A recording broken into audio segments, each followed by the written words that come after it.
ഡൽഹിയിൽ സർക്കാർ രൂപീകരണ ചർച്ചകൾ വേഗത്തിലാക്കി ബി.ജെ.പി. നരേന്ദ്രമോദിയുടെ അധ്യക്ഷതയിൽ നിർണായക NDA യോഗം വൈകിട്ട്. അഭ്യൂഹങ്ങൾക്കിടെ നിതീഷ് കുമാറിന്റെയും തേജസ്വി യാദവിന്റെയും ഡൽഹി യാത്ര ഒരേ വിമാനത്തിലാണ്. രാധാകൃഷ്ണനുണ്ട് ഇപ്പോൾ ഡൽഹിയിൽ നിന്ന്. ആർക്കെ അതിന്റെ ദൃശ്യങ്ങൾ കൂടി ഇപ്പോൾ വരുന്നുണ്ടല്ലോ വിമാനയാത്രയുടെ. എന്തൊക്കെയാണ് വിവരങ്ങൾ ആർക്കെ? രണ്ടുപേരും പട്നയിൽ നിന്നുള്ള വിസ്താര വിമാനത്തിലാണ് ഡൽഹിയിലേക്ക് തിരിച്ചിരിക്കുന്നത്. നിലനിൽക്കുന്ന രാഷ്ട്രീയ അഭ്യൂഹങ്ങൾ ആ ഒരു പശ്ചാത്തലം ഇതിന് ഈ യാത്രയെ കൗതുകം ഉള്ളതാക്കുന്നു.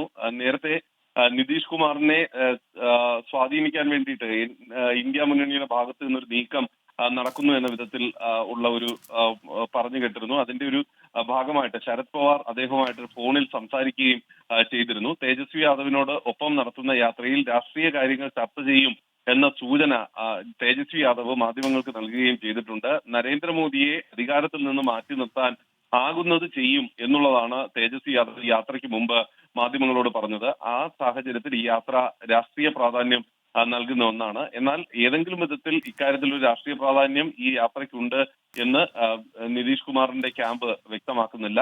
നിതീഷ് കുമാറിന്റെ ക്യാമ്പ് ബീഹാറിന് ഏറ്റവും പ്രധാനപ്പെട്ട ആനുകൂല്യങ്ങൾ നേടിയെടുക്കുകയാണ് തങ്ങളുടെ രാഷ്ട്രീയ ലക്ഷ്യം എന്നാണ് ഈ സർക്കാരിന്റെ ഭാഗമാകുന്നതിനെ വിശദീകരിക്കുന്നത്. ഏതായാലും രണ്ട് നേതാക്കളും അല്പസമയത്തിനകം ഡൽഹിയിലെത്തും.